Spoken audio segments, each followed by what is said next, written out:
Draftstars friends, we got two matchups here for your Friday night. Dogs v the Seagulls and the Roosters v Rabbitohs. It's going to be a cracker in the new Allianz Stadium. So if you can get out there tonight, that will be plenty of fun, I'd say. And if you do, let me know in the comments how it is and what you think of it.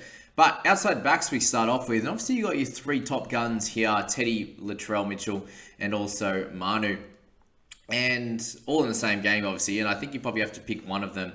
Which one do you end up going for? Obviously, Joey's had a pretty consistent run of it, 40 being his lowest score, which you completely take for a 19,900 type of guy. You see Latrell, his last four games have been over 50 as well. And then Teddy has had two lighter games, a 32 and a 41, in amongst some big ones. So I suppose in this one, you got to think of what's going to happen. Is there going to be any dropouts late? I know they're probably going to be playing each other next week, which is pretty crazy. So I suggest just picking one of those guys in that one. And then Johnson's the other interesting one, just given that he's coming off a 22 and with no tries, which means he's most likely going to score in this game. And if he can, then a 40 plus would be in order for him. Cole has been our one that we've been talking up heavily the last few weeks, and now he moves back to centre, which is a little bit annoying. So his counterpart, KO Weeks, ends up in that one jersey, and I think that this could be his opportunity to score pretty well. And at 9,900, it doesn't take too much of a score for it to be worth it. So I think he's a solid one. Guys like Isaiah Tass as well, averaging 38, coming off a 28.5. Again, that left side didn't score too well last week, and Isaiah could be the man to play just under 12k.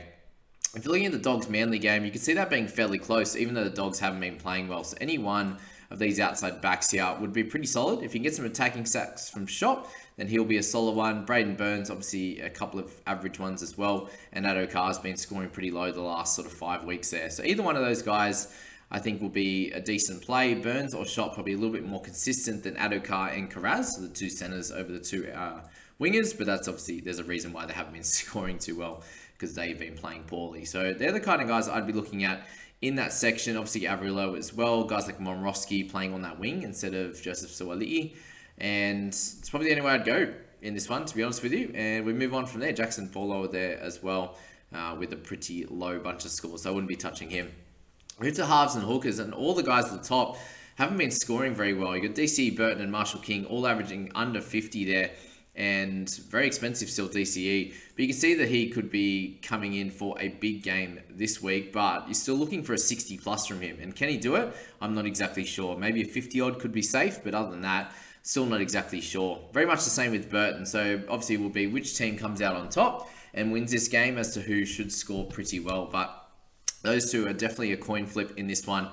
If we're looking at the other game now, we've got Cody Walker, who's been playing really, really well of recent times, averaging 55, and compared to the start of the year, has been doing a great job. And if you get anything over 50 from Cody, then at 15k, it's an absolute steal. Very much similar with Sam Verrills. He's had two lighter games of the last two. Obviously scored a couple of tries the game before that. So him at 14k, if you get anywhere above 45, you're really happy.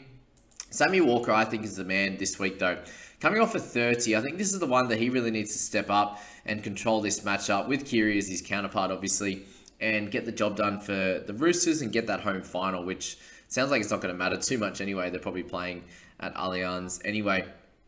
Kiri's obviously been scoring okay as well. You got Ilias and Havili. The one with Havili there is he gets the 9 jersey this week, so I think him at 11,700 is a pretty solid player that you could use. Obviously some decent tackles. He'll run a bit from dummy half and should get some good minutes there with Mamazelis in the interchange. Maybe they switch it and Havili goes to the middle a bit to cover some minutes there. Obviously you've got Cam Murray there though, who will probably get some of those bulk minutes in that section. Anything else down below, there's really not too much to go with. And we move to the forwards where I think Cam Murray's your main bet. Up top, I think he's going to get big minutes in this one. If they really, if it's a close one, he should get big minutes. If not, he could be getting somewhere around that 50 points, which at 22.8 is probably a little bit low. You're looking for a 60 plus there. So if you've got that extra cash, then go for him.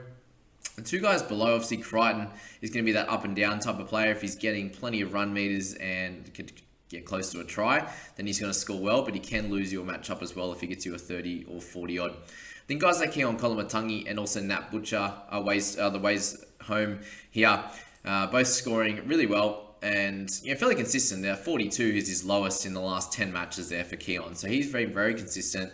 And Nat Butcher's getting the odd try assist, plenty of attacking stats. So 45 is his lowest in the last 6 weeks. So at 18K, anything above a 45-50 is going to be a big win for you.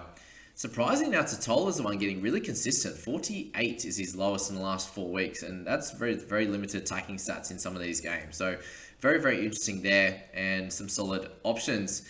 Siwa Takiaho, I think, is a great option here. Getting the 13 jersey with Victor Radley out to 16-6, I can see a 50-plus score from Siwa, which he was doing, weeks on end before he got injured there. So I think he's going to be a big one. Needs those minutes this week, obviously heading into the playoffs and getting right. They don't have Collins either, so there's a few guys out in this one. You got Raven Fatala-Mariner, who's coming off some decent scores. Obviously, the 30 odds in there. But if he can get any type of attacking stat in this one, 15K is going to be a bit of a steal. You got Matt Lodge, who's been scoring really well, and I think he'll have to score somewhere in the 40s this week for the Roosters to win. So I think he's a solid one. Tommy Burgess, again, up and down as well, but he's got some solid scoring under his belt also. Egan Butcher might have to go back up to those bigger minutes this week with a few of the guys out. So anywhere between the 30 and 40 points for him would be a nice one. I think he can do a good job for you. And there's really no one else other than that could work it out for you. So I think you might have to play him in that matchup at that 10,900 for your team to go pretty well. But that is that Friday Draftstars analysis there, guys. Please jump in, hit that sign up link in the description, and I hope you guys have a cracking weekend. We'll see you in the next few videos.